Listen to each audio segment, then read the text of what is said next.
Assalamualaikum warahmatullahi wabarakatuh. Kami dari STAI Natuna, Prodi Pendidikan Agama Islam. Tugas video ini kami buat untuk memenuhi tugas mata kuliah evaluasi pembelajaran PAI. Kami dari kelompok 1 yang beranggotakan Dedek Novita, Putri Hermawati Lestari, dan Raihan Ferdianto ingin memaparkan materi yang berjudul karakteristik, model, dan pendekatan evaluasi pembelajaran. Apa saja sih karakteristik, model, dan pendekatan evaluasi pembelajaran? Nah, kalau begitu mari kita membahas bersama-sama. Yang pertama yaitu karakteristik instrumen evaluasi. Karakteristik instrumen evaluasi memiliki 8 karakteristik, yakni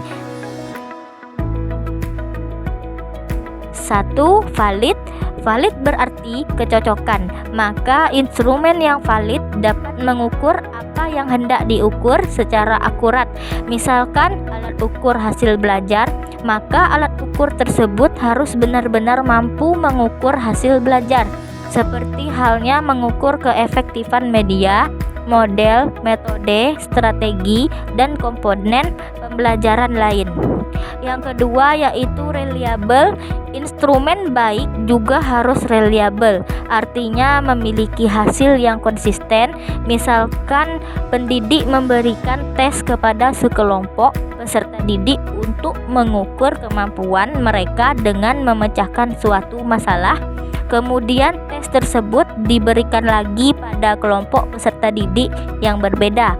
Ternyata hasilnya sama atau tidak jauh berbeda, maka instrumen tersebut memiliki tingkat reliable yang tinggi. Yang ketiga yaitu relevan.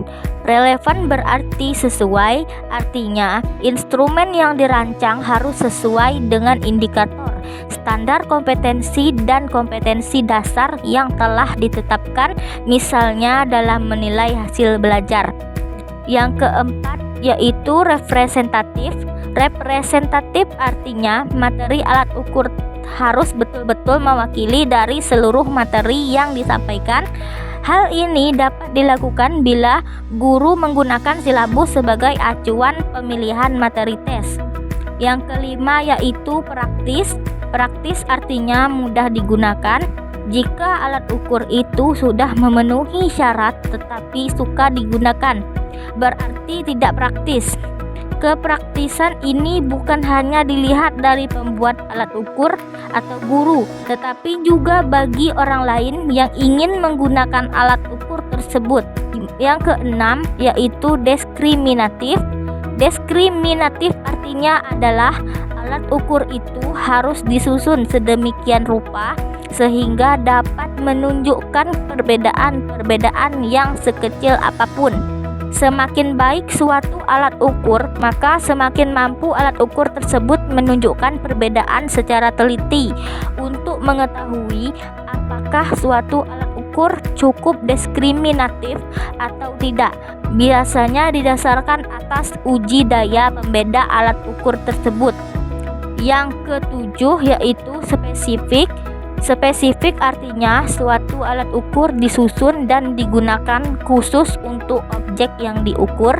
Jika alat ukur tersebut menggunakan tes, maka jawaban tes jangan menimbulkan ambivalensi atau spekulasi. Yang kedelapan yaitu proporsional. Proporsional artinya suatu alat ukur harus memiliki tingkat kesulitan yang proporsional antara sulit, sedang, dan mudah.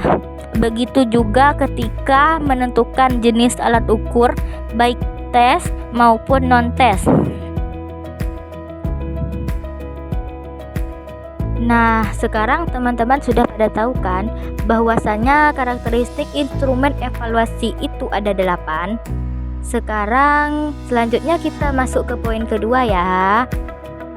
Poin kedua yaitu model-model evaluasi. Adapun model evaluasi ini yaitu yang pertama yaitu model Tiller atau model berorientasi pada tujuan.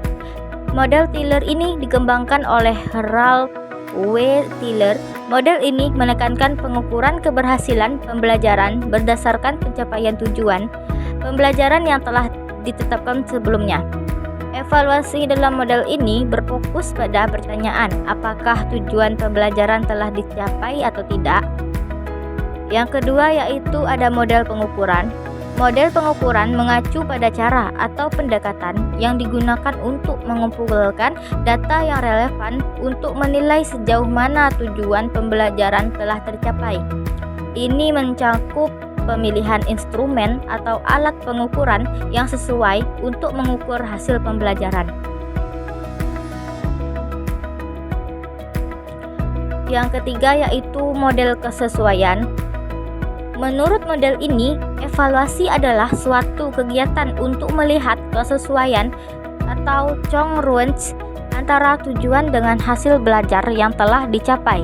Hasil evaluasi dapat Anda gunakan untuk menyempurnakan sistem bimbingan peserta didik dan untuk memberikan informasi kepada pihak-pihak yang memerlukan. Model yang ketiga yaitu educational system atau evaluasi model.